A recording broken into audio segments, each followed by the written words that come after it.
नमस्कार, हरियाणा न्यूज देख रहे हैं आप और मैं हूं आपके साथ ज्योति सांगवान। हरियाणा में इन दिनों सियासी हलचल और बयानबाजी तेज है। सभी राजनीतिक दल अपनी रणनीति तैयार कर जनता को साधने में अभी से जुटे हैं। सरकार विकास को रफ्तार देने का दम भर रही है तो विपक्षी दल सरकार को घेरने में जुटे हैं। सरकार की खामियां निकाली जा रही हैं तो सभी दलों से जुड़ी हलचल, सभी दलों के मुद्दों और सभी दलों की रणनीति को लेकर बात होगी। पहले रिपोर्ट आप देखें।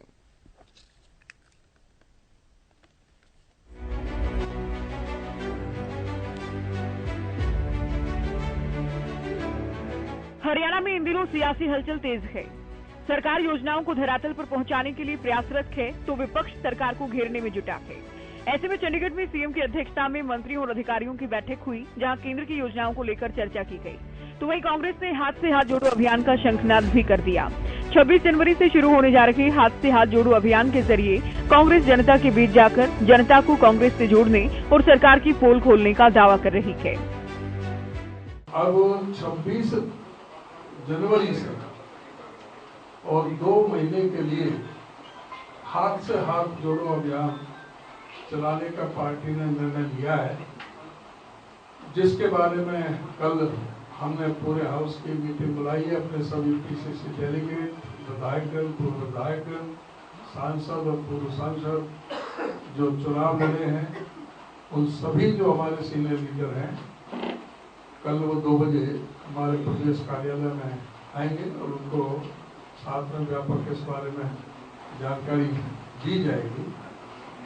तो उसके विषय में भी मैं आपको ये बताना चाहूँगा कि जो राहुल जी ने पत्र लिखा है और राहुल जी ने जो कांग्रेस पार्टी ने जो भारतीय जनता पार्टी के विरोध में जो एक चार्जशीट तैयार करी है 1 पेज की, उसको हमें हाथ से हाथ जोड़ो कार्यक्रम के तहत घर घर तक पहुंचानी है। देखिए, ये तो हाथ जोड़ो यात्रा की सफलता से तो जो है कि जो हमारे बीजेपी जेजेपी सरकार के सभी नेता बीजेपी घबरा गई है और घबराहट में ऐसी भाषा बोलते हैं जो जिम्मेवार साथ में बैठ के नहीं बोलते। और आज आप देख रहे हैं कि आज हरियाणा की क्या स्थिति है। आज ही अखबार में हाई कोर्ट ने जो एसएस जो कोऑर्डिनेट सर्विस कमीशन है उसके ऊपर 1 लाख जुर्माना लगाया है। इस वास्ते लगाया है क्योंकि उसमें हेराफेरी की गई। और ये जो हम बात शुरू से कह रहे हैं, ये सब इस सरकार में नौकरियां परचून की दुकान की तरह बिक रही है, ये साबित करता है। हरियाणा पुलिस सर्विस कमीशन में पैसा पकड़ा गया और जो जिसके पकड़ा गया जो एक्यूज था उसकी जमानत हो गई हाई कोर्ट में। क्यों? चालान ही पेश नहीं किया सरकार ने। तो ये इसलिए सिद्ध करता है कि ये नीचे ही संरक्षण है सरकार का नौकरियों में घोटालेबाजी का। वहीं जेजेपी भी संगठन की मजबूती में जुटी है। एक तरफ जेजेपी की छात्र इकाई के पदाधिकारियों के नाम का ऐलान किया गया तो वहीं जेजेपी नेता दिग्विजय चौटाला की ओर से एक बार फिर से दावा किया गया कि दुष्यंत चौटाला सीएम जरूर बनेंगे और युवाओं की फौज उन्हें सीएम बनाने की तैयारी में जुटी है। बिल्कुल बनेंगे, ये कोई बात नहीं, ये राजनीति में कोई बात नहीं होती। तो समय सीमा हमारा लक्ष्य है, हम उस लक्ष्य की ओर अग्रसर हैं। पार्टी का कार्यकर्ता मछली की आंख और अर्जुन का तीर लेकर अपने काम पर लगा रहे। वो समय कब आए, प्रजातांत्रिक प्रणाली में ये जनता ने तय करना है, ना मैंने तय करना, ना आपने तय करना, ये जनता ने तय करना है। हम अपने काम पर लगे रहे, हम उस दिशा में आगे बढ़ रहे हैं। ये सब ये जो नौजवानों की फौज है जो आज आपके सामने बैठी है, ये उसी लक्ष्य की ओर जो है ना अपने कदम बढ़ा रही है। बीजेपी, जेजेपी और कांग्रेस के अलावा इनेलो भी फरवरी में पदयात्रा के जरिए चुनावी तैयारी तेज करने वाली है। ऐसे में साफ है कि सभी दल अपनी अपनी नीतियों और मुद्दों को लेकर मिशन 2024 में जुटे हैं। संगठन मजबूती को लेकर प्रयास जारी है। देखना ये है कि किन मुद्दों को पार्टियां जनता को बताने और समझाने में कामयाब होती हैं और किस पार्टी को हरियाणा आगामी चुनाव में चुनता है। Bureau report, Haryana news. तो आज के मुद्दे को लेकर कुछ खास मेहमान हमारे साथ हैं। बीजेपी से प्रवक्ता डीपी कौशिक जी हमारे साथ जुड़ गए हैं, कांग्रेस प्रवक्ता बजरंग दास गर्ग जी चर्चा में जुड़े हैं, जेजेपी प्रवक्ता अजय गुलिया जी, नेलो प्रवक्ता रजवन नहीनवाल जी और वरिष्ठ पत्रकार राजकुमार सिंह जी चर्चा में जुड़े हैं। स्वागत है आप सभी का। शुरुआत कांग्रेस से आज कर लेंगे और कांग्रेस पार्टी से इसलिए बजरंग जी, चूंकि आप जानते हैं कि आज आपके बड़े नेताओं ने प्रेस वार्ता की है, सभी ने सुना। हाथ से हाथ जोड़ो अभियान, क्या इसका मकसद है और क्या उम्मीद है कांग्रेस पार्टी को इस अभियान से?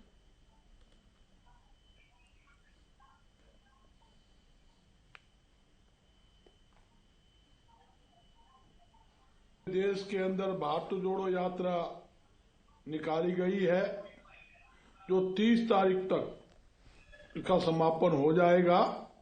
26 जनवरी को हम झंडा फहराएंगे और श्रीनगर के अंदर, साथ ही 26 जनवरी से पूरे देश के अंदर कांग्रेस पार्टी ने अभियान छेड़ा जा रही है।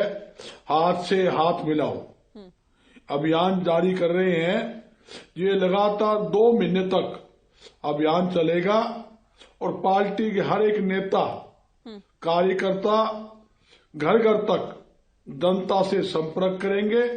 सरकार की जन विरोधी जो नीतियां हैं, सरकार ने जो बेहताशा जनता पर महंगाई का बोझ डाला है, बेरोजगारी लंबे समय से चलती आ रही है, खराब कानून व्यवस्था है, भ्रष्टाचार का मुद्दा है, सारे मुद्दे जनता के बीच लेके जाएंगे।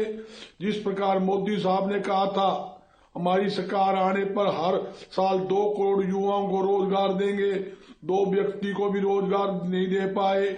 इन्होंने कहा था हमारी सरकार आने पर रसोई गैस का सिलेंडर जो 400 रुपए का था अब वो 250 रुपए देंगे, आज वो 1100 पार कर दिया। इन्होंने कहा था कि हमारी सरकार आने पर 60 रुपए वाला पेट्रोल डीजल हम 35 रुपए देंगे, आज वो 100 रुपए हो गया है। सारे जो मुद्दे हैं, विकास के मुद्दे हैं, हमारी बहन बेटियां सुरक्षित नहीं है, खिलाड़ी के मुद्दे हैं, किसान के मुद्दे हैं, मजदूरों के मुद्दे हैं, कर्मचारियों के मुद्दे हैं। जिस प्रकार किसान धरने के अंदर गन्ने के लिए लड़ाई लड़ रहा है, कीमत बढ़ाने के लिए, मुआवजा लेने के किसान धरने पे बैठे हैं। सभी मुद्दों को लेकर जनता के बीच जाएंगे। 2024 तक हमारा लगातार अभियान जारी रहेगा।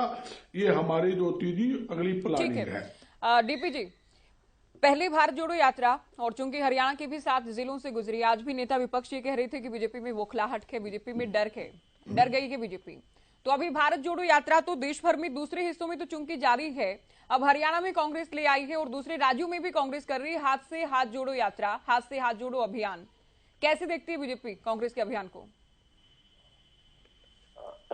देखिए, जो पूरा देश जानता है उनकी भारत जोड़ो यात्रा कितनी फ्लॉप हुई है, जितने जोड़ने की निकले थे उतने टूटते चले गए। और ये उसी कारण था कि ये यात्रा कामयाब नहीं हुई, तो इनके अकाउंट में इनके नेताओं ने सोचा भी इस यात्रा से कोई फर्क पड़ा नहीं, अभी हाथ जोड़ के मांग कर देख लें, कुछ लोगों से जुड़ने की कोशिश करें। बट भारतीय जनता, बाहर देश के लोग आज इस कांग्रेस पार्टी को इतना समझ चुके हैं। रोज रोज इनके रोज के नए पकड़े, जैसे आज आपने देखा होगा किस तरह दिग्विजय सिंह की स्टेटमेंट थी और जयराम रमेश वापस में फिर पार्टी बैकफुट पे आती है, फिर राहुल गांधी को स्टेटमेंट देते हैं। मतलब इस पार्टी का सत्यानाश हो चुका है इस देश से। तो ये हाथ जोड़ ले, पैर पकड़ ले, ये जो लंबे वहां पे लेटते हैं, नतमस्तक करे, प्रदेश की जनता, देश की जनता इनको नकार चुकी है। हाँ, एक तरीका है इनको, राहुल गांधी इन सबको सस्पेंड करके नई टीम बना ले, नई टीम बना के युवाओं को आगे लेकर आए और एक लक्ष्य दे कि हम देश में ऐसा करेंगे जो हमने 70 साल में पहले नहीं कर पाए हम, तो आने वाले टाइम में हम ऐसा करने की सोच रहे हैं या हम ऐसा करेंगे। तो भारतीय जनता, मुझे लगता है कुछ परसेंट लोग सोच सकते हैं। इनको तो ये कड़ा आप ये मानते हैं कि राहुल तो अच्छे हैं लेकिन उनकी टीम अच्छी नहीं है, टीम का एक बार फिर से गठन करें, आप ये कह रहे हैं? देखिए, अच्छा कोई है ही नहीं। मैं राहुल जी अच्छे होते तो फिर भारत जोड़ो यात्रा में जुड़े रहते लोग, क्यों भागते। मैंने तो बताया अगर ये ऐसा कर ले तो कुछ हो सकता है, कुछ 1-2% का बढ़ावा हो सकता है इनका। वरना मैं आपको, मेरे मित्र, मेरे बड़े भाई सुन रहे हैं, पिछली बार हम 302 पे थे, अब 350 पे हम लोग बैठे हैं। कांग्रेस इस देश से 40 से मुझे लगता है ये 20 पे आ जाएगी, 20 भी आने वाली नहीं मेरे ख्याल से। तो इनको बहुत अच्छा सोच विचार है, देश के अंदर जाना चाहिए। इसे हाथ जोड़ने से कुछ नहीं होगा। लक्ष्य डिसाइड करें। इन पुरानी घिसे पिटे नेता है जो इस पार्टी को खराब कर रहे हैं, देख रहे हो ना भी आपने कल की स्टेटमेंट आज कितना मीडिया में चल रहा है, दिग्विजय ने क्या पूछा। ये हमारी प्रदेश, हमारे देश की मतलब जो आर्मी है उस पर ऐसे क्वेश्चन करते हैं, उन पर ऐसा शक करते हैं, उनके ऊपर मतलब कड़ी व्याख्या करते हैं, तो कौन देश का नागरिक इनकी तरफ जाएगा। ये हाथ जोड़ने से क्या होगा इनको पता ही। तो जो भी इनकी अपनी इच्छा है कुछ भी करें, मुझे लगता है इस पार्टी के बारे में आने वाले टाइम में लोग डिबेट भी नहीं करेंगे, सोचेंगे भी नहीं, सुनेंगे भी नहीं। अच्छा, मुझे लगता है आप जैसे नहीं, हरियाणा में तो मुख्य विपक्षी पार्टी है। हरियाणा में कैसे हम इग्नोर कर ही नहीं सकते, कैसे करेंगे। नहीं, मैं क्यों कह रही हूँ, तो तथ्यात्मक है, मुख्य विपक्षी पार्टी तो है ना। आपके इनकार करने से, मेरे इनकार करने से नहीं हटेगी। किसने कहा मुख्य विपक्षी? अच्छा, अब नहीं होगी ना। अच्छा, नहीं थी वो, अब तो अभी की बात कर रहे हैं ना, अभी की बात कर रहे हैं। तो विपक्षी भूमिका निभाते कहाँ बैठे विपक्ष में? विपक्ष बताओ कौन से गांव के मुद्दे उठाते, कहाँ जाएंगे विधायक? वो अलग बात है ना। आप ये कह रहे हैं कि किसने कहा मुख्य विपक्षी पार्टी, मुख्य विपक्षी पार्टी तो कांग्रेस है ही, इसमें कौन इनकार कर देगा? नहीं, ज्योति भूमिका, विपक्षी भूमिका क्या होती है मुझे बताइए। यही होती है ना जो अपने हल्के की आवाज उठाए, अपने लोगों की आवाज सरकार तक पहुंचाए। ये तो काम कर ही नहीं रहे, क्योंकि इनको पता ही नहीं, इनको मुद्दा ही नहीं छोड़े बीजेपी ने कुछ कहने के लिए छोड़ा ही नहीं। तो मुद्दा जब तक नहीं उठाएंगे किस तरह मिल सकता है? आप बने, आप लेके सीट क्या फर्क पड़ता है आपको? आप बैठे रहिए 30-32 सीटों पर लेके बैठ जाओ, क्या होगा? आने वाले 16 भी नहीं रहेंगे आने वाले टाइम में। तो लोगों को उनकी आवाज उठानी चाहिए अपने हल्के की। ये बैठे रहते हैं, कहते हैं नहीं सही हो रहा है, सही हो रहा है, खुद एक दो जगह जाकर बोल देंगे बाहर, लेकिन लोग इनकी बातों में नहीं आने वाले।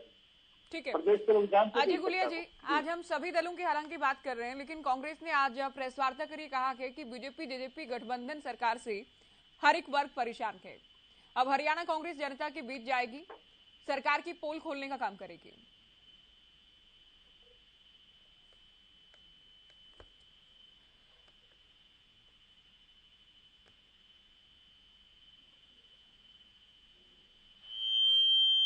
अजय जी, आवाज मिल रही है आपको? चलिए, और रजवंत जी, आप लोग भी चूंकि देखिए पदयात्रा निकालने वाले हैं अभय चौटाला फरवरी से। अब कांग्रेस चूंकि भारत जोड़ो यात्रा हरियाणा में से तो निकाल चुकी है, हाथ से हाथ जोड़ो अभियान की तैयारी है। तो जो मुद्दे हैं जो जिन्हें देखकर लगता है, या जो कांग्रेस का मानना है कि सरकार जिन पर ठीक से काम नहीं कर पाई, उनको लेकर जनता के बीच जाएगी। कैसे देखते हैं इन्हें लोग कांग्रेस के इस अभियान को?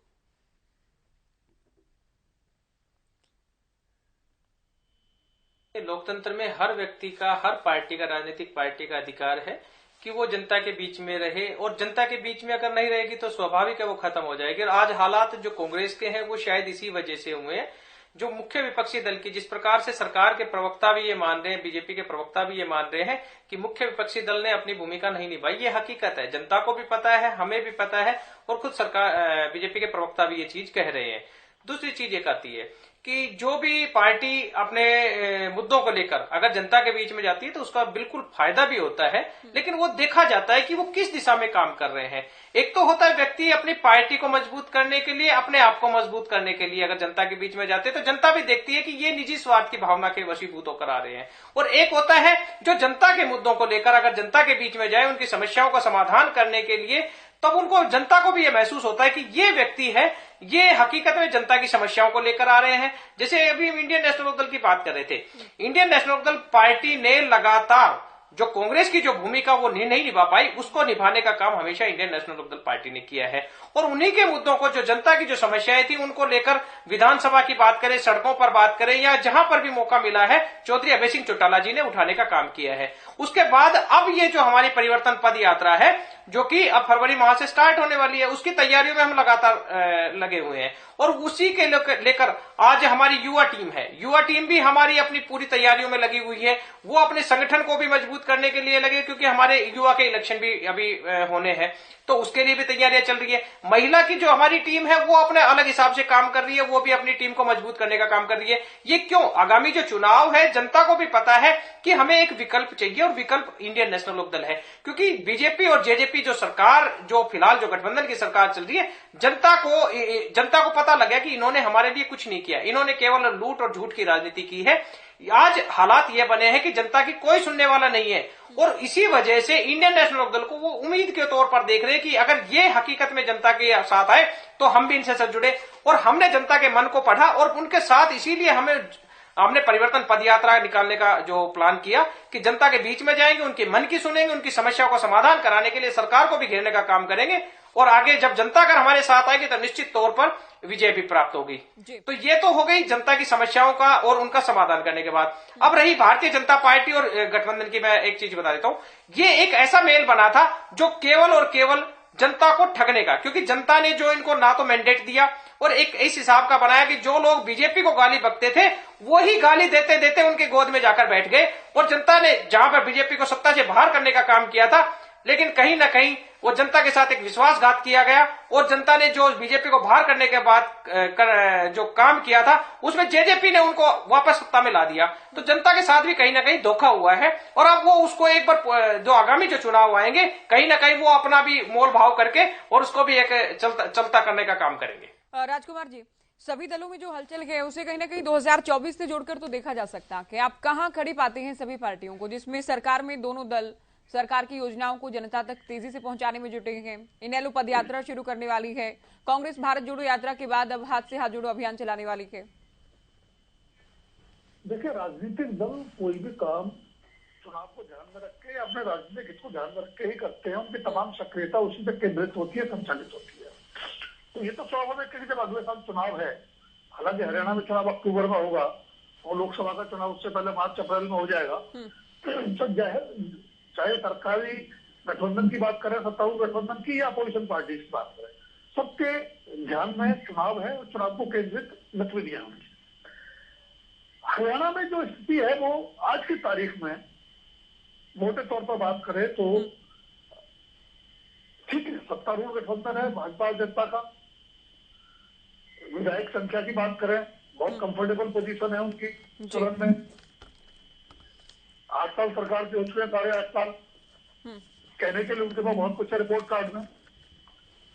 दूसरी ओर मुख्य विपक्षी दल के तौर पर कांग्रेस है। इसमें दो राय नहीं है कि कांग्रेस जिन राज्यों में बची हुई है देश के, उनमें से हरियाणा प्रमुख है। ये बात मैं इसके बावजूद कह रहा हूं कि राज्यसभा चुनाव में उनका उम्मीदवार पर्याप्त विधायक होने के बावजूद हार गया।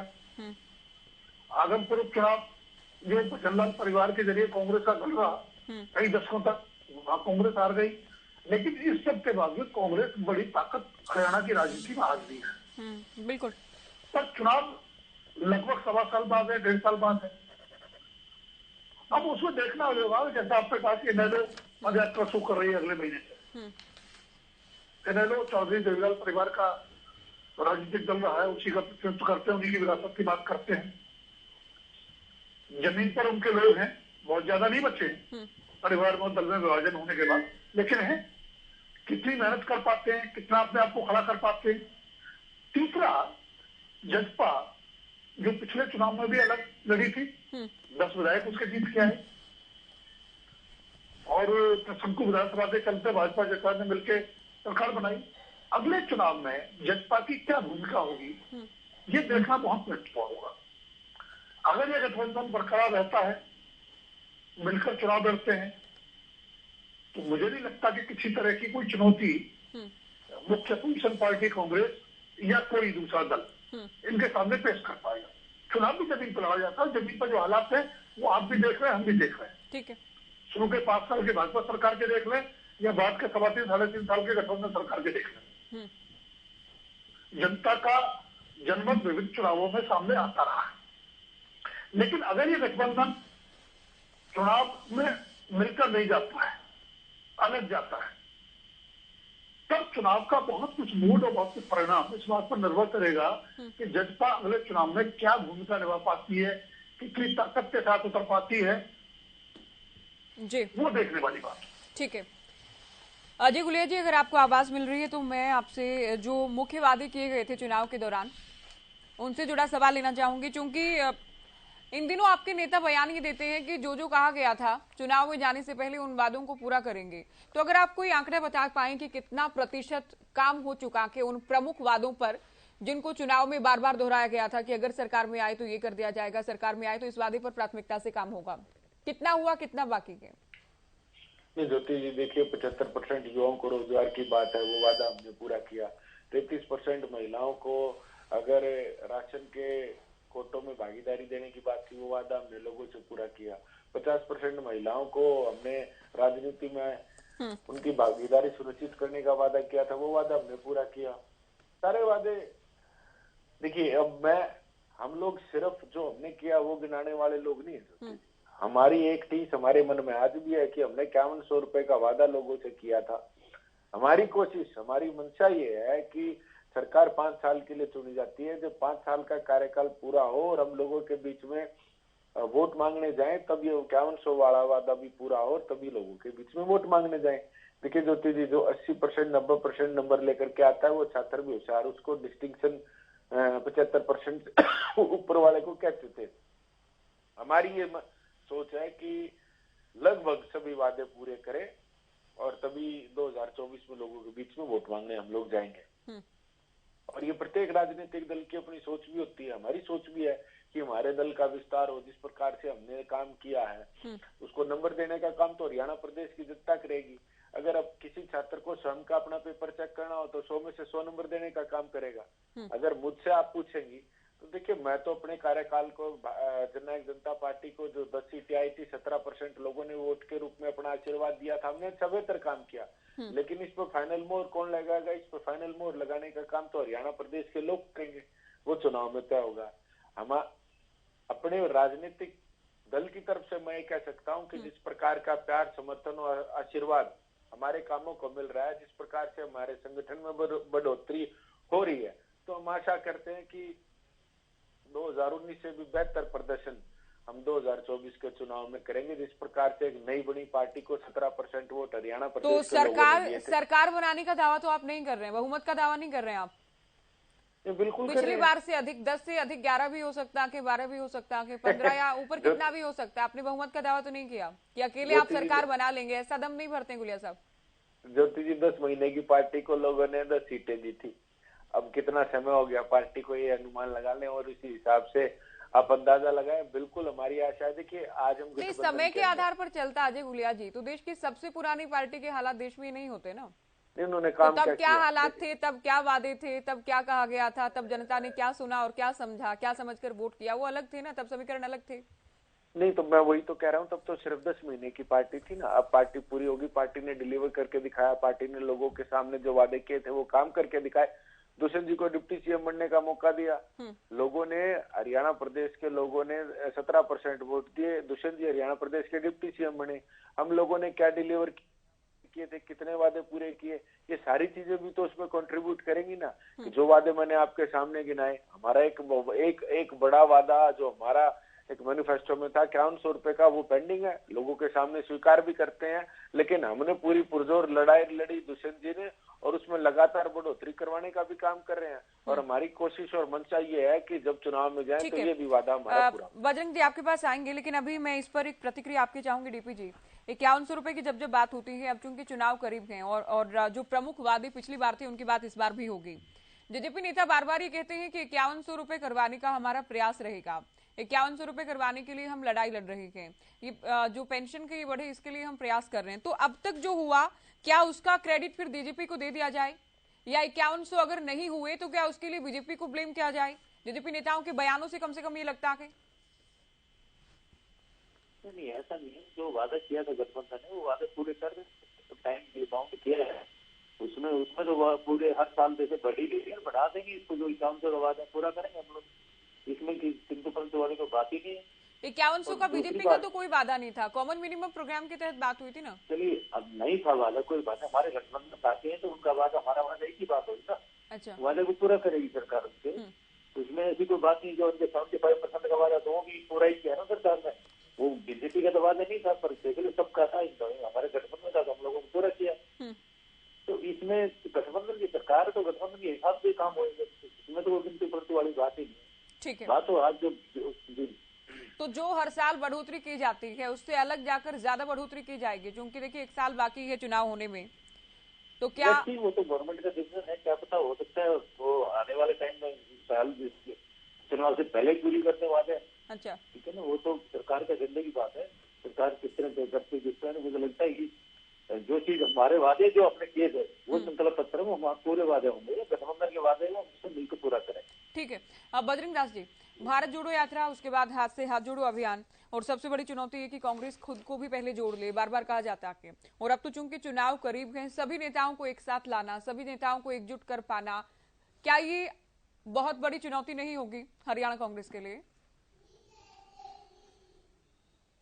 ज्योति जी, कांग्रेस पार्टी एकजुट है। अगर फूट किसी में है तो भारतीय जनता पार्टी में या इनके संगठन में है। मेरे साथी बोल रहे थे 51 वाली बात, जेजेपी के नेता क्या बोलते हैं, अगर दुष्यंत चौटाला मुख्यमंत्री होता तो 5100 का वायदा पूरा हो जाता। ये आपके चैनल पर भी कई बार बात आई है और डिबेट में भी बात आई है, और बयान पब्लिकली अखबारों में भी बयान भी छपा है। ये तो वो लोग हैं नू कहते रहे अब की बार भारतीय जनता पार्टी यमुना पार, और मलाई खाने के लिए बन गए दोनों यार, और आप कहते हो भारतीय जनता पार्टी। भारतीय जनता पार्टी फूट आपके सामने दिख रही है।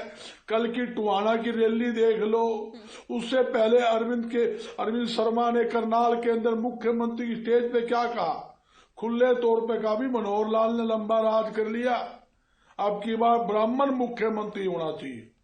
और अरविंद शर्मा ने खुला आरोप लगाया करोड़ों रुपए का घोटाला। उसके बाद ब्राह्मण समुदाय से भी कोई सीएम को ये उनकी इच्छा ही कहा गया। 10 साल नहीं कहा, इसमें फर्क का आप सीडी निकाल के देख लो ज्योति जी। मैं एक बार नहीं कई बार रिपीट करके सुनी मैंने, उन्होंने स्पष्ट कहा और तालियां बजवाई, मतलब तालियां खूब बजवा। मैंने कोई ललसा नहीं है, मैंने मुख्यमंत्री बात नहीं, मैं चाहता हूं ब्राह्मण समाज से बने।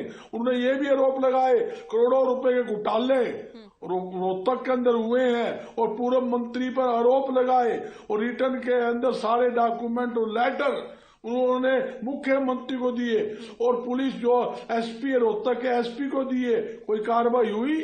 जहां फूट की बात करते हो, जहां दादा की बात सुन लो। राम कुमार गौतम क्या कहता है, बोला कोई छोटा खोपर है, कोई बड़ा खोपर है, कोई थोड़ा जिम्मन में लाग रहा है, बड़ा जिम्मन, कोई बड़े जिम्मन में लाग रहे हैं। एक ही खोपर 7 महकमे जीव गया, घोटाले पे घोटाले हो रहे हैं। बरवाला का विधायक की सुन लो, नरवाना की विधायक की सुन लो। मैं इनकी बात बताना चाहता हूं, ये स्थिति है। जहां तक कि आपने देखा, मेरे साथी कहते हैं भी कांग्रेस जोड़ो, ये जहां तक कि भारत जोड़ो यात्रा के अंदर कोई रिस्पॉन्स नहीं मिला। बीजेपी के साथी बोल रहे थे भी हाथ मिला लो, हाथ जोड़ लो, चिलम्बे पड़ जाओ, कुछ होने वाला नहीं। भाई भारतीय जनता पार्टी दूरबीन लगा लगा कर प्रधानमंत्री नरेंद्र मोदी, अमित शाह, यहाँ तक आरएसएस के नेता मनोहर लाल भी दूरबीन लगा लगा कर देख रहे थे कि लाखों आदमी कहां से आ रहे हैं। आरएसएस के प्रमुख उन्होंने कहा था अच्छी बात है, इससे कांग्रेस को फायदा मिलेगा। और एक आंख वाला रामदेव बाबा ने क्या कहा था, हाँ भाई, जो लोग भारत मुक्त, कांग्रेस मुक्त का जो सपना देख रहे थे, जो लोग क्षेत्रीय दल मुक्त का सपना देख रहे थे, उनका सपना धरा धराए रह गया। और कांग्रेस पार्टी पिकअप के अंदर है, कांग्रेस पार्टी आगे बढ़ रही है। और मैं साथियों बताना चाहता हूं, 2024 ही आया, 1 साल पड़ा, पता लग जाएगा भी कौन तो नीचे रहेगा, कौन ऊपर रहेगा। ये तो कहते हैं भी अगली बार कांग्रेस विपक्ष में नहीं रहेगी। हम कहते कब विपक्ष में रहेंगे, हम तो सत्ता में आएंगे। विपक्ष में मेरे साथी भारतीय जनता पार्टी रहेगी। मैं बताना चाहता हूं, प्रदेश के अंदर से किसान हो, कर्मचारी हो, मजदूर हो, व्यापारी हो, उद्योगपति हो, आम जनता इस सरकार से दुखी है और त्राई कर रही है। आज तू कह रही है भाई इससे पेंडा छुड़ाओ, कौन सा फर्क इनसे? आप देखिए, ये सरकार चला रहे हैं, इनके सरकार के कर्मचारी इनके खिलाफ आंदोलन कर रहे हैं, सड़कों पर बैठे हैं। गांव के सरपंच जो चुने हुए हैं वो इनके पुतले फूक रहे हैं, सड़कों पे हाय हाय कर रहे हैं, और आपके सामने गांवों में घुसने कौन दे रहे, ये हाथ जोड़ रहे हैं। इनसे कौन आदमी खुश है भाई? यूं तो बता दो, ये वर्ग खुश है? किसान गन्ना का रेट बढ़ाने के लिए धरना प्रदर्शन कर रहे हैं, अपने फसल खराब का मुआवजा लेने के लिए सब्जियां खराब हो गई, सरसों खराब होगी, चना खराब हो गया, उसका मुआवजे के लिए ज्योति जी धरने कर रहे हैं, और ये कह रहे हैं हम तो सरकार बनाएंगे। भाई आपने सभी विषयों पर बात कर ली।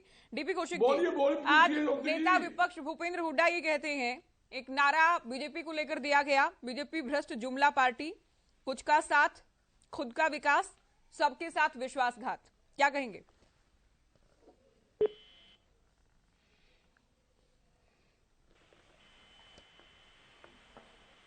डीबी जी, आवाज मिल रही है आपको?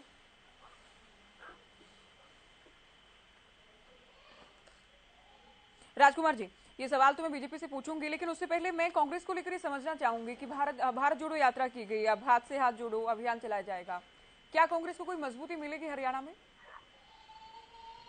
देखिए ज्योति जी, भारत जोड़ो यात्रा में जो कांग्रेस को रेस्पॉन्स मिला वो अलग अलग पॉलिटिकल पार्टीज की नजर में अलग अलग हो सकता है, लेकिन इसमें दो राय नहीं कि कांग्रेस उस रिस्पॉन्स से बहुत ज्यादा उत्साहित है। अब समस्या ये है कि जो रिस्पॉन्स मिला है उस टेम्पो को अगले चुनाव तक बरकरार कैसे रखा जाए।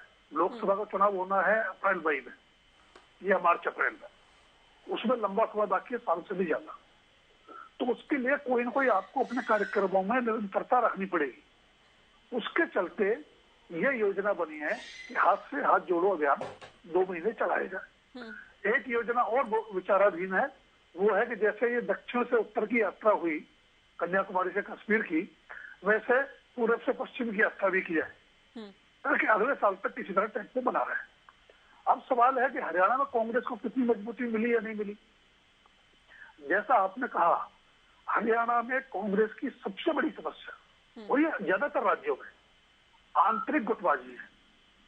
कांग्रेस सबसे ज्यादा कमजोर हुई है तो गुटबाजी के चलते हुई है। ये गुटबाजी अगर हम देखने के तौर पर बात करें तो राहुल गांधी की पदयात्रा के दौरान भारत जोड़ो यात्रा कुछ दिखी, लेकिन पूरी तरह खत्म हो गई ऐसा मान लेना बहुत जल्दबाजी होगी। ये जो एकजुटता के स्वर थे या एकजुटता के चेहरे दिखाए गए फोटो या वीडियो के जरिए, वो एकजुटता कब तक बरकरार रहती है और कितनी अंदर से बरकरार रहती है, उस पर निर्भर करेगा कि कांग्रेस अगले चुनाव में कैसा प्रदर्शन करे। जहां तक सवाल आपने कहा कि जुमले, भूपेंद्र सिंह हुड्डा ने कोई एक नया नाम दिया बीजेपी को, ये नया नाम नहीं है। ये 2 दिन पहले जयराम रमेश ने दिल्ली में एक प्रेस कॉन्फ्रेंस करके कहा था। बिल्कुल। तो राजनीति में एक दूसरे पर जुमले गढ़ना या कटाक्ष करना नई बात नहीं है, लेकिन अंतिम फैसला लोकतंत्र में जनता की अदालत में होता है। बिल्कुल। इनका अपना रिपोर्ट, सरकार का अपना रिपोर्ट कार्ड होगा, अपोजिशन का अपना आरोप पत्र होगा, और जनता सब देखती है, सब जानती है, पब्लिक है। उसको बताने की जरूरत नहीं है कि उसके साथ क्या हो रहा है। जी। अच्छा हो रहा है तो भी उसको उसका एहसास है, और जो अच्छा नहीं हुआ है उसका भी उसको एहसास है। तो राजनीतिक दलों का अपना काम है कहना, लेकिन जनता देखेगी। और कुल मिलाकर के मैं फिर कह रहा हूं कि बीजेपी और कांग्रेस के बीच जेजेपी और एनएलओ, इनकी अगले चुनाव में क्या भूमिका होगी, क्या स्वरूप इनका कब तक बचेगा, कितनी ताकत के साथ चुनाव में उतरेंगे, उस पर अगले चुनाव का समीकरण बहुत निर्भर करेगा। आज की तारीख में बीजेपी नो डाउट नंबर 1 है, कांग्रेस नंबर 2 पे है, मेन अपोजिशन पार्टी है। जसपा के 10 विधायक आज तो हैं, वो इनकार नहीं कर सकता इस बात से, और एमएलओ का 1 विधायक है। तो एक बात कह सकते हैं, एमएलओ के पास डुबाने के लिए कुछ नहीं है। हमारे चौटाले वो भी मेहनत करेंगे, पदयात्रा के जरिए करें या अन्य कार्यक्रमों के जरिए करें, कुछ न कुछ गेन करेंगे। और जसपा और एमएलओ दोनों चौधरी देवीलाल के परिवार से बनी पार्टी है। बिल्कुल। उन्हीं के परिवार के लोग इसके नेतृत्व कर रहे हैं दोनों पार्टियों का। कुल मिला के चौधरी देवीलाल का जो पूरा चौटाला जी का जो जनाधार रहा है, उसी में इनके हिस्से की बंटवारी होगी। वो बंटवारे में किसको कितना हिस्सा मिलता है, अगले चुनाव में वो समीकरण तय करेगा। ठीक है। डीपी कौशिक जी, आपसे मेरा सवाल ये था, बीजेपी को लेकर जो कहा जा रहा है कांग्रेस की ओर से, आज नेता विपक्ष हुड्डा की ओर से भी कहा गया कि बीजेपी भ्रष्ट जुमला पार्टी है, कुछ का साथ, खुद का विकास, और सबके साथ विश्वासघात, क्या कहेंगे? चलिए एक बार फिर से इनका नंबर डिस्कनेक्ट हुआ कि फिर से जुड़ने का प्रयास करेंगे। अजय गुलिया जी, जेजेपी के नेता कहीं ना कहीं आप कह सकते हैं कंफ्यूजन की स्थिति में नजर आते हैं। बहुत सारे सरकार के फैसलों को लेकर तो आप कह सकते हैं कि अलग थोड़ा स्टैंड नजर आता है। गन्ना किसानों को लेकर बात करें, कभी पहलवानों को लेकर बात करें। अब जेजेपी के सुर ऐसे लगते हैं कि सरकार के खिलाफ जो लोग खड़े हैं उनके भी साथ खड़ी नजर आती है जेजेपी। क्या ये चुनाव को देखकर किया जा रहा है?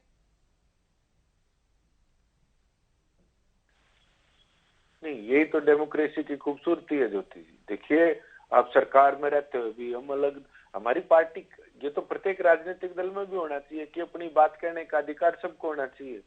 अब हमारी कुछ सोच है। देखिए, हम आज हरियाणा प्रदेश के अंदर भारतीय जनता पार्टी के साथ मिलकर के साझा सरकार चला रहे हैं ज्योति जी, लेकिन हमारी पार्टी का, हमारे संगठन की एक सोच है।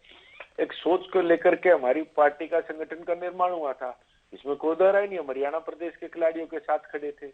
हम बिल्कुल ये मांग रखते हैं, दुष्यंत जी ने केंद्रीय नेताओं से मिलकर के ये बात भी रखी कि हरियाणा प्रदेश के लोगों को, हरियाणा प्रदेश के किसान को गन्ने का ज्यादा भाव मिलना चाहिए। दुष्यंत जी ने ये बात रखी। हम प्रयासरत भी हैं ज्योति जी, हम इस बात के लिए प्रयासरत भी हैं कि हरियाणा प्रदेश के किसानों का गन्ने का भाव बढ़े। दुष्यंत जी ने यह बात केंद्रीय नेतृत्व भारतीय जनता पार्टी की, केंद्र की सरकार के मंत्रियों के सामने भी रखी।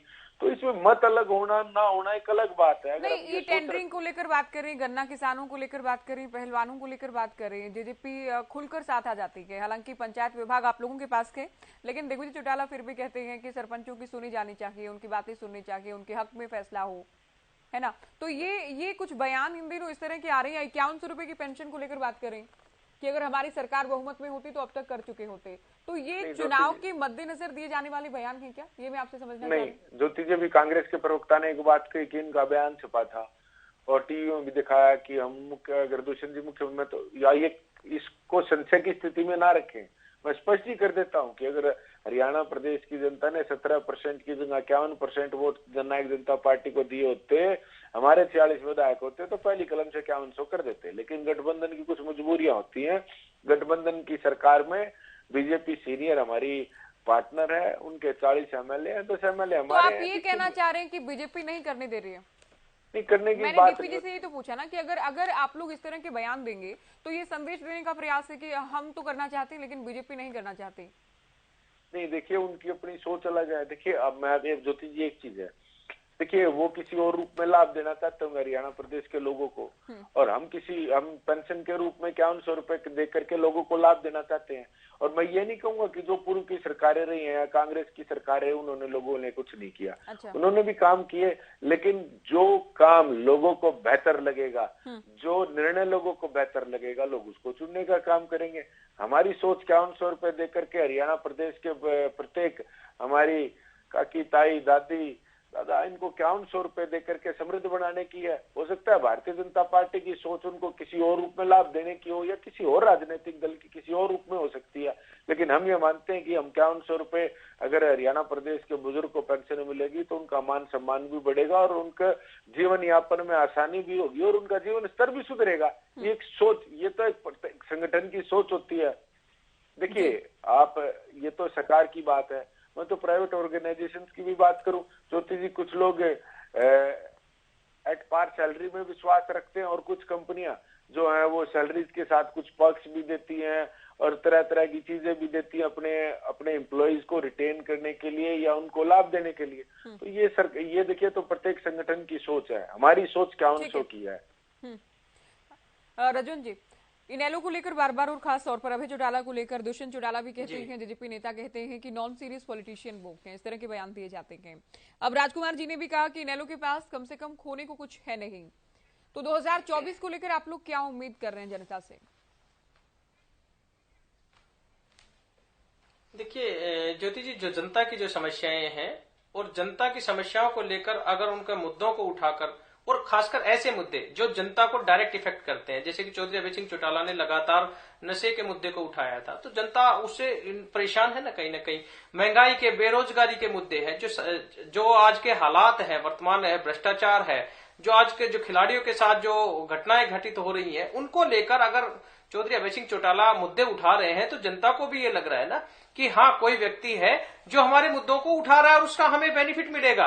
हमारी जो पहुंच है, जो हमारी सोच है, उस सोच को आगे कामयाब करने के लिए अगर कोई व्यक्ति है तो वो चौधरी अभय सिंह चौटाला है। और जो ही आज ये परिवर्तन पदयात्रा के बारे में जो बार बार बात चल रही है, वो यही तो है कि जनता के बीच में जब हम लगातार 7 महीने तक रहेंगे। अभी ये बात कर रहे थे राहुल गांधी जी की यात्रा के, उन्होंने हर एक हल्के में जाएंगे, अब है हर एक विधानसभा में जाएंगे। जी, मैं आपको ये बताना चाहूंगा, हर जिले के हर विधानसभा में हम जाने का 90 के 90 विधानसभा के लगभग हर गांव को कवर करने का हमारा प्रयास है। ये यात्रा और कुछ नहीं तो लगभग 4500 किलोमीटर की रहेगी पूरे हरियाणा की। और ये जो फरवरी का महीना दिया है और 25 सितंबर को ये हमारे समापन रहेगा। तो इसी के बारे में हम तैयारियां लगातार कर रहे हैं। हमारी युवा टीम अपने लेवल पे इसके लिए प्रयासरत है। वो भी अपना देखो, कोई भी जब जिस प्रकार से आप कह रहे हैं कि हम फील्ड में लगातार इसी वजह से हैं कि एक तो हमारा ये पदयात्रा का कार्यक्रम है, दूसरा हम अपने संगठन को भी मजबूत कर रहे हैं। युवा का हमारा जो अभी जो बॉडी डिसॉल्व चल रही है उसका भी एक बार हमें चुनाव कराना है और उसकी चुनाव की लगातार तैयारियों में करण और अर्जुन चौटाला जी वो दोनों लगातार लगे हुए हैं। महिलाओं की हमारी टीम सुनैना चौटाला जी के नेतृत्व में वो लगातार काम कर रही है।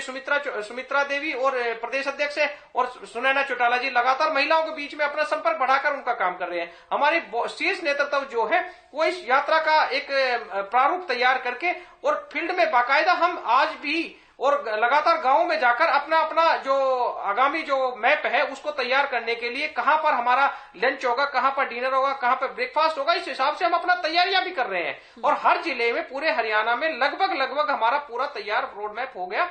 1 या 2 दिन में जब भी हमारा शीर्ष नेतृत्व इसको फाइनल कर देगा उसके बाद आपको विस्तार से इस चीज के बारे में बता दिया जाएगा। और मैं आपको यही चीज बताना चाहूँ, जब गाँव में अगर चौधरी अभय सिंह चौटाला जब रात को किसी गांव में रुकेंगे, दिन में किसी गांव में रुकेंगे, आप ये देखिए ना कि जनता को ये पता भी तो लगेगा कि एक चौधरी देवीलाल का वंशज है, चौधरी देवीलाल का पोता है, आपकी समस्या सुनने के लिए आपके गांव में आ रहा है। और वो उन्हें को वही तो पता है कि लगातार 7 महीने अगर कोई भी व्यक्ति सड़कों पर रहता है, नहीं, मैं वही तो कह रहा हूँ, लगातार कोई भी व्यक्ति 7 महीने तक अगर सड़कों पर रहता है, एक तो खाली बात करे और एक जनता के बीच में उनके दिन और रात उनके सुख दुख में अगर उनको सम्मिलित होने का काम करेगा, उनके मुद्दों को उठाने का काम करेगा, जनता की आवाज को बुलंद करने का काम करेगा, तो जनता को भी लगेगा कि कोई ऐसा व्यक्ति आया है जो हमारी आवाज को एक तेज धार दे रहा है, उस सरकार तक पहुंचाने का काम कर रहे हैं। सरकार को घेरने का भी प्रयास करेंगे इसी दौरान। आप भी देखिए ये चीज, ठीक है, जहां पर जनता के जो मुद्दे हैं सरकार अगर उनको काम को नहीं करेगी तो सरकार को कटघरे में भी खड़ने का काम करेंगे। दीपी जी, तीसरी बार मैं आपसे सवाल कर रही हूँ, अगर आप हैं फोन लाइन पर या लाइव जुड़ गए हैं आप, ठीक है। बीजेपी को भ्रष्ट जुमलेबाज पार्टी बताया जा रहा है कांग्रेस की ओर से, और जो सबका साथ सबका विकास का आप लोग दावा करते हैं कि कुछ का साथ खुद का विकास, सबके साथ विश्वासघात। कुछ तो बोल रहे हैं ना, इनसे भ्रष्ट पार्टी कौन सी हो सकती है देश के अंदर? पूरा देश का कांग्रेस से बड़ी पार्टी कौन है? 70 साल देश को लूटा इन्होंने, क्या छोड़ा है देश के अंदर बताइए मुझे। और किस बात पे ढंढोरा पीट रहे? अरे भाई, हमने काम किया है, काम के मुद्दे पर माननीय मोदी जी दोबारा आगे अब तीसरी बार आ जाएंगे, हरियाणा में भी हमारी तीसरी बार सरकार बन जाएगी। आप लोगों का कहने थोड़ी होता है, और हमें सर्टिफिकेट थोड़ा आपको थोड़ी देना है, देश की जनता को देना है। देश की जनता हमें समझ रही है और समझ रही तो हमें वोट देंगे, मिल रहा है हमें। तो ज्योति जी, हमें ज्यादा कुछ नहीं कहना है, इनको कांग्रेस को भुगते रहने दीजिए, करते रहने दीजिए अपने कर्म। ये हाथ जोड़े, पैर पकड़े, नचमचा हुए लोगों के पास जाके हमें क्या लेना देना? हम अपने, हमारी तैयारी पूरी है। नहीं, ये तो आपका जो मूल दावा है या जो नारा के उस पर ही प्रहार है ना, सीधे सीधे जिस तरह से आप लोग स्लोगन लेकर आते हैं, नारे लेकर आते हैं, तो उसी तरह से पलटवार किया गया है। सबका साथ सबका विकास का एक तोड़ निकालने का प्रयास किया गया आगे कांग्रेस की ओर से। नहीं, हमारा मुद्दा ये है, सबका साथ सबका विकास। हम ऐसे काम ही नहीं करते कुछ। The person you are speaking. Bajrang दास गर्ग जी, चूंकि सभी पार्टियों की हम बात कर रहे हैं, सरकार और सरकार से जुड़े दोनों संगठन जो हैं या दोनों पार्टियां जो हैं वो भी तैयारी में जुटी हैं। आज सीएम साहब की ओर से भी बैठक ली गई, मंत्री रहे और अधिकारी रहे, केंद्र की योजनाओं को लेकर बात की गई। तो मेरा सवाल ये कि कहीं ना कहीं सरकार भी तेजी से विकास कार्यों को रफ्तार देने में जुटी है, योजनाओं का लाभ मिल पाए पात्र लोगों को, ये भी सुनिश्चित किया जा रहा है। तो सरकार की जो योजनाएं हैं, विकास कार्य हैं, लगता है कि बड़ा मुद्दा रहेगा इस बार के चुनाव में बीजेपी जेजेपी की ओर से? देखिए ज्योति जी, हकीकत बहुत लंबी चौड़ी है। ये लोग क्या है, सबका साथ तो मांगते हैं, विकास खुद का ही करते हैं, जनता विकास नहीं करते। कागजों के अंदर विकास जरूर होते हैं, धरातल में नहीं होते। फर्जी बिलिंग करने का ये काम करते हैं। जिस प्रकार फरीदाबाद नगर निगम के अंदर बिना काम करवाए 200 करोड़ रुपया घोटाला कर दिया, इसी प्रकार 2 साल से गांवों में पंचायत नहीं थी और 2 रुपए की ईंट नहीं लगाई, करोड़ों अरबों रुपए फर्जी बिलिंग बनाकर मलाई खाने का काम किया। ये तो वो सरकार है। और कहते हैं भी हमने जनता के लिए बहुत काम किया। जनता के ऊपर टैक्सों पर टैक्स लगाकर जनता के ऊपर महंगाई का बोझ डालने का काम किया है, इनकी जेबों में डाका डालने का काम किया है। यहां तक कि मेरे साथी ने कहा हमने वायदा पूरा किया 75% युवाओं को रोजगार देने का। मैं मेरे साथी से यही तो पूछना चाहता हूं, आपने 75 आदमी को भी रोजगार दिया हो, जो आपने 1.5 साल से ज्यादा हो गए ये युवाओं को गुमराह करने की बात की, उनकी भावनाओं से खिलवाड़ किया। आपने कहा था आयोग के माध्यम से 75% हरियाणा के युवाओं को हम रोजगार देंगे। कौन से युवाओं को रोजगार दिया? 75 का नाम गिना दो कि हमने 75 आदमी। हाँ, एक काम जरूर किया, युवाओं को नशे में धकेलने का काम किया। आज नशे का व्यापार हरियाणा में इतना फैल चुका है, बेरोजगारी के कारण हमारा युवा अभियान चला नशे के अंदर जा रहा है। सरकार ना तो नशे को रोक रही है। ज्योति जी आप कुछ पूछ रहे थे? सरकार तो अभियान चला रही नशे के खिलाफ। सरकार ने नशे को कैसे बढ़ावा दिया? हाँ बिल्कुल अभियान चला रहे हैं। हम तो हर चीज के लिए सरकार की हर गलत नीतियों के खिलाफ अभियान चला रहे हैं। हमारा युवा नशे की तरफ ना जाए उसके लिए भी हम कांग्रेस पार्टी घर घर संपर्क कर रही है। हमारी टीम हमारा कोशिश है। हम कांग्रेस पार्टी की बात नहीं कि हमें सरकार बनानी जरूरी है। भारत जोड़ो यात्रा एक सामाजिक तौर से हमने निकाली है।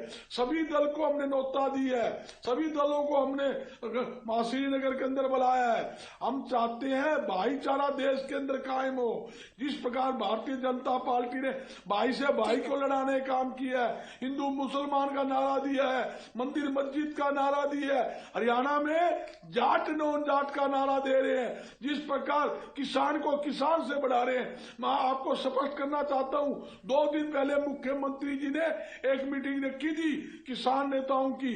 गन्ना का रेट बढ़ाने के बाबत सिर्फ भारतीय जनता पार्टी के जो किसान नेता थे ओनली उनको बुलाया गया, किसान संगठनों को नहीं बुलाया गया। आज भी बैठक हुई है गन्ने के दाम को लेकर। तो अजय जी कुछ कहना चाह रहे हैं? तो आपकी सुनाई नहीं करेंगे।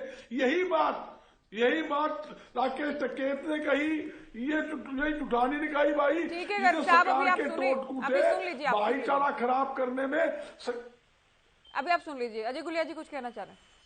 बोलिए ज्योति जी। जो एक चीज इनको सोचने की है, ये तो किसी राजनीतिक दल की बुराई करने से कुछ हासिल होने वाला नहीं है किसी को। ये तो अपने काम के बीच में, काम लोगों के बीच में लेकर के जाएंगे तब वोट गिने। बार बार ये भारत जोड़ो यात्रा ही बात कर रहे थे।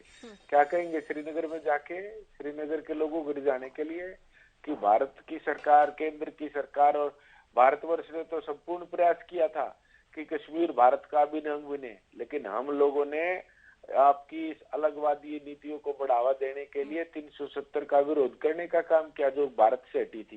ये कश्मीर में जाकर के ये कहेंगे क्या? ये क्या कहेंगे कश्मीर में जाकर के कि इनकी नीतियां क्या थी? नहीं, कहीं नहीं किया। बिल्कुल अजय जी गलत बयान आपका। एक बयान दिखा दो कांग्रेस पार्टी ने कभी 370 का विरोध किया हो। जब भारतीय जनता पार्टी 370 हटाई, कहीं बयान दिखाइए कांग्रेस पार्टी का। इनके तो नेताओं ने यहाँ तक कहा कि दोबारा कांग्रेस आएगी तो दोबारा से लागू करने का काम करेंगे, विरोध तो छोड़ दो। मैं तो इनके नेताओं की कह रहा हूँ, अगर मैं झूठ बोल रहा हूँ तो कानूनी कार्रवाई के लिए एक बयान दिखा दीजिए। ये कानूनी कार्रवाई के लिए ये झूठी बातें मत कीजिए। ये हरियाणा न्यूज चैनल पूरा देश देखता है। ये झूठी बातों से कुछ नहीं है, आपकी तरह नहीं है। हम कह देंगे भारतीय जनता पार्टी अब की बार यमुना पार ताई शराब के ठेके बंद करवा दूंगा। हरियाणा में गांव में ठेके नहीं होंगे। 5100 रुपए पेंशन कर दूंगा। एक ठेके एक गांव में 10 ठेके खिलवा दिए, हत्थे खिलवा दिए। यमुना पार करने वाले वो भाजपा की गोदी में बैठकर मलाई खा लग रही है। ठीक है गर्ग साहब, सुन लीजिए अभी बात नहीं करते तो आपने इतना समय तो लिया था, अभी इतना विस्तार से आपने उत्तर दिया, आप दूसरों को सुनते नहीं है फिर। 6000 पेंशन नहीं, अजय गुलिया जी आपको बड़े धैर्य के साथ सुन रहे थे, अब आप उनको बात नहीं पूरी करने दे रहे हैं। ये हमने चलिए गुलिया साहब, आपका आखिरी कमेंट। जोड़ने की कई बार हम इस विषय को लेकर बात करते हैं कि अब डाला किया, वो हमने ऐलान किया हम प्रॉपर्टी आईडी नहीं जोड़ेंगे जो हमने अभी मैं सवाल कर लूं गर्ग साहब, दिखाया हमने। आप इजाजत दें मैं सवाल पूछ लूं? 2005 में किसानों के बिजली के बिल किसने माफ किए? बजरंग दास जी को म्यूट किया जाए क्योंकि समय नहीं अभी इतना। गुलिया साहब, आज भी दिग्विजय की ओर से कहा गया कि हम दुष्यंत चौटाला को सीएम बनाने के लिए युवाओं की फौज तैयार करें और हम लगातार तैयारी कर रहे हैं। तो अगर मिलकर लड़ेंगे, पिछले डिबेट में आपने एक बार दावा भी किया था कि मिलकर लड़ेंगे, तो मिलकर लड़ेंगे तो दुष्यंत छोटी पार्टी के, चूंकि छोटी पार्टी के नेता हैं, आपने अभी पहले कहा कि बीजेपी मेन पार्टी के तौर पर, बड़ी पार्टी के तौर पर है, तो दुष्यंत को सीएम बनाने के लिए कैसे प्रयास होंगे और दुष्यंत कैसे सीएम बन पाएंगे अगर मिलकर लड़ेंगे? ज्योति जी, आज आपकी गिनती हरियाणा प्रदेश के सर्वश्रेष्ठ और गिने चुने एंकरों में होती है। मैं तो कह रहा हूँ एक बार दिग्विजय मेरे 1 मिनट काट करके दिग्विजय जी का बयान पूरा चला दे। उन्होंने ये बात कही थी कि बिल्कुल कही, और मैं भी कहता हूँ कि हमारा लक्ष्य दुष्यंत जी को हरियाणा प्रदेश का मुख्यमंत्री बनाना है, लेकिन ये तय तो हरियाणा प्रदेश के लोग करेंगे और कब बनाएंगे ये भी तय हरियाणा प्रदेश के लोग करेंगे। उनका पूरा बयान आप चलाओ ज्योति जी, उनका पूरा बयान चलाओ। हमारा प्रयास तो 2024 में ही है। अब सीटों का बंटवारा होगा, कितनी सीटें कौन जीत करके आएगा, जो सीटें हमारे हिस्से आएंगी, अगर हम लोग ज्यादा, हरियाणा प्रदेश के लोग हमें आशीर्वाद देंगे, हम ज्यादा सीटें जीत करके आएंगे तो जरूर। जब ज्यादा सीटें आप लोगों को मिलेंगी ही नहीं अब तक का जो आधार के, मैं आप लोगों के फॉर्मूले पर बात कर रही हूँ। अब तक जो बाई इलेक्शन लड़ा तीनों जगह पर बीजेपी इसलिए लड़ी क्योंकि पिछले चुनाव में बीजेपी ने अच्छा किया था। वही तो बात आ गई। लोकसभा में तो केवल हिसार में आप लोग सम्मानजनक स्थिति में थे या प्रदर्शन में थे, तो कैसे लोकसभा के बाद विधानसभा की हम बात कर लें क्योंकि सीएम की बात है, तो क्या आप बीजेपी से अधिक सीटों पर अच्छा प्रदर्शन कर रहे थे कि अधिक सीटों पर आप लोग चुनाव लड़ेंगे, जेजेपी चुनाव लड़ेगी? और अगर ज्यादा सीटें मिली ही नहीं, जो कि साफ साफ किसी को भी नजर आएगा, तो सीएम कैसे बन जाएंगे? अधिक सीटें हासिल कैसे करेंगे अगर अधिक सीटों पर फाइट ही नहीं करेंगे? तो बहुत सीधी सी बात है ना। नहीं देखिए ज्योति जी, ये तो उदाहरण के तौर पे आप महाराष्ट्र का ले सकते हैं। शिंदे जी की कम सीटें हैं लेकिन फिर भी वो मुख्यमंत्री हैं। तो वो सामान्य स्थिति में नहीं था ना। नहीं तो स्थितियां कैसी भी हों, देखिए वो ऐसा नहीं था कि चुनाव से पहले गठबंधन में लड़े थे। नहीं, स्थितियां कैसी भी हों। वो क्या उदाहरण आप दे रहे हैं गुलिया साहब, कमाल कर रहे हैं आप। नहीं ज्योति जी, मैं तो कह रहा हूँ सीटें ज्यादा होना कम होना इस बात की कोई गारंटी नहीं है कि ज्यादा सीट वाली। हम अपने गठबंधन धर्म को निभाने के लिए पूरी तरह से तैयार है और निभाएंगे, लेकिन इस बात की कोई गारंटी नहीं है कि ज्यादा सीटों वाला ही मुख्यमंत्री बनेगा या कम सीटों वाला नहीं बन सकता। ये तो हरियाणा प्रदेश के लोग तय करेंगे कि किस पार्टी की कितनी सीटें आएंगी, कौन, और ये तय करेंगी दोनों पार्टियों का संगठन मिलकर के तय करेगा कि कौन कितनी सीटों पर कहाँ से चुनाव लड़ेगा। ठीक है, आप लोगों का तो मछली की आंख जैसा टारगेट है, दिग्विजय ने भी कहा। बिल्कुल टारगेट है ज्योति जी। ठीक है रजन जी, आपका आखिरी कमेंट, क्योंकि सभी दलों के देखिए जीत के दावे तो अभी से हैं और आप लोग भी यात्रा के माध्यम से आपने भी अभी दावा किया कि हम लोग तो मजबूत होने वाले हैं, संगठन को भी अभी मजबूत करेंगे। आखिरी कमेंट आपका। देखिए, जो हमारी यात्रा है, यात्रा के बारे में मैंने आपको विस्तार से बता दिया है, लेकिन अभी एक चीज चल रही थी। जेजेपी के प्रवक्ता ने कहा था 75% रोजगार के जो गारंटी की वो बात आई थी, तो अभी तक एक चीज है, क्या इन्होंने कोई एक सिंगल नौकरी उस 75% आरक्षण के माध्यम से दी?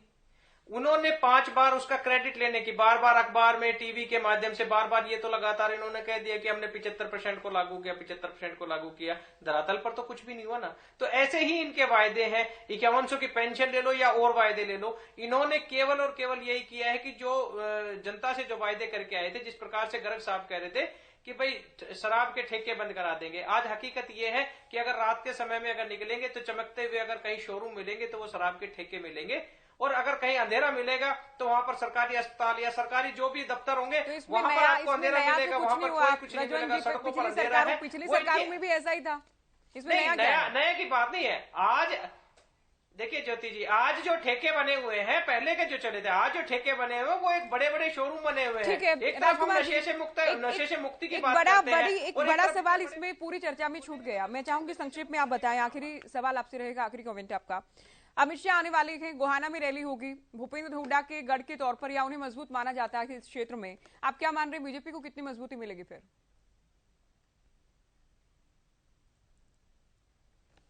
गठबंधन सरकार के सामने और भाजपा के सामने सबसे बड़ी चुनौती ये है कि अपने 8 साल के, 2 साल के, 10 साल के चुनाव की बात करें, काम काज को जनता तक कैसे पहुंचाए।